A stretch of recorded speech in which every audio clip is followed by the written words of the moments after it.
ସାର୍ଙ୍କର जो ऑपरेशन हम भाविलु बहुत भल हम बोली जी भाविलु तार आहरी बहुत इम्प्रूवमेंट भल होती से माँ 5 दिन चलते बिना वर्कर रे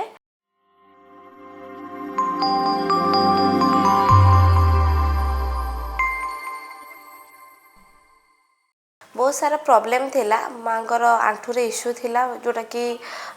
तल उपर हो पार नथिले बेसी टाइम ठिया ही पार नथिले सेथिपई आमे माँकर ऑपरेशन कलु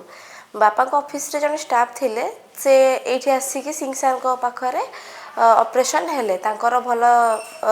इम्प्रूवमेंट देखिकी से हमको सजेस्ट कले जे एठी आसीकी ऑपरेशन टा करिया पाए से भी ठीक ठाक चलते जावासिया कर गाड़ी चलाउछंती तांकर इम्प्रूवमेंट देखि आम भी ये करने चाहिए आसी बापा आसी सार सहित सिंह सार सहित देखाले कथबार्ता हेले सब ठीक थिला को आसिकी आम जस्ट 5 दिन हम अच्छु प्रथम दिन एडमिशन है सेकेंड डेज रे ऑपरेशन है थर्ड डेज रे आईसीयू रे रखिले तापरे आईसीयू रे रखिकी रूम को आनिला परे से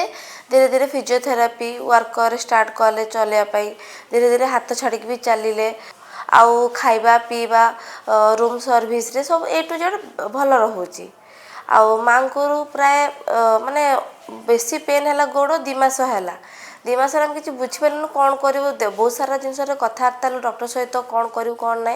किंतु बापा सर बापा ऑफिस जो स्टाफ थिले से ही सजेस्ट कले सिंह सार को पाखरे तो बापा आसी कथबार्ता कि आम ऑपरेशन कलु माँ ए टी हाथ छाड़ी चलती धीरे धीरे चलती आउ सर तक नंबर भी देती फिजियोथेरापी भी आउ सर किसी इश्यू हेले आसिकी कथा भी कहते सार बहुत भल सार्कर